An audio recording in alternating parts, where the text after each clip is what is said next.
वर्तमान नाम पाथिभरा मुकुमलुङले चिनिने पहाडको शिखरमा अवस्थित एक प्रसिद्ध तीर्थस्थल हो। पाथिभरा मन्दिर पूर्वी नेपालको हिमाली जिल्ला ताप्लेजुङमा समुद्री सतहदेखि 3794 मिटरको उचाइमा अवस्थित छ। यस शक्तिशाली देवी स्थानमा वर्षभरि भक्तजनहरूको घुइँचो लाग्दछ। वैदिक विधिद्वारा पूजा हुने कुनै जात, धर्म, सम्प्रदाय प्रति विभेद रहित यस मन्दिरमा धार्मिक सहिष्णुता, शास्त्रीय मान्यता, सामाजिक मर्यादा एवं सामञ्जस्यता, हार्दिकता र संस्कारमा विनम्रता पाउँछौं। यहाँ उच्च मानवीय मूल्य मान्यता स्थापित सर्वधर्म, क्षेत्र, वर्ग, जाति एवं सम्प्रदाय प्रति समभाव देख्न र महसुस गर्न सकिन्छ। प्रकृतिको सुन्दर काखमा अवस्थित दिव्य पाथिभरा मन्दिर क्षेत्र धार्मिक, सांस्कृतिक, आध्यात्मिक साधना, पर्यावरणीय एवं पर्यटकीय गन्तव्यका लागि विशेष महत्त्वपूर्ण मानिन्छ।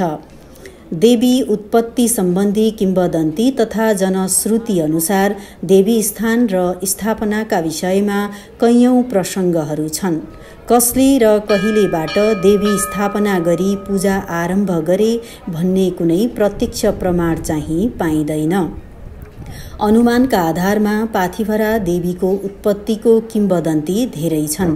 केही प्रसङ्ग यस्ता छन् कि परापूर्व कालमा पाथिभरा आसपासका भेडी गोठालाहरूले आफ्ना गोठका भेडाका बथान अलप भए पश्चात सपनामा गोठालाहरूलाई देवीले दर्शन दिई आफ्नो आकृति र उत्पत्ति स्थल बोध गराई त्यस ठाउँमा बलिसहित पूजा अर्चना गर्ने निर्देशन दिनुभएको र सोही स्थानमा बलि सहित पूजा गरिसकेपछि हराएका भेडीका बथान पहिलेकै ठाउँमा भेटिए र त्यस बेलादेखि गोठालाहरूले देवीको स्थापना गरी पूजा आराधना गर्न सुरुवात गरेको किम्वदन्ती पाइन्छ। चाहे सांसारिक होस् या आध्यात्मिक, हर व्यक्ति आफ्नो पूर्ण आस्था, भक्तिभाव, धार्मिक विश्वासका साथ पाथिभरा देवीको पूजा गर्दछन्। श्रद्धालु दर्शनार्थीहरू देश तथा विदेशबाट वर्षमा लाखौंको संख्यामा आउने गरेको पाइन्छ।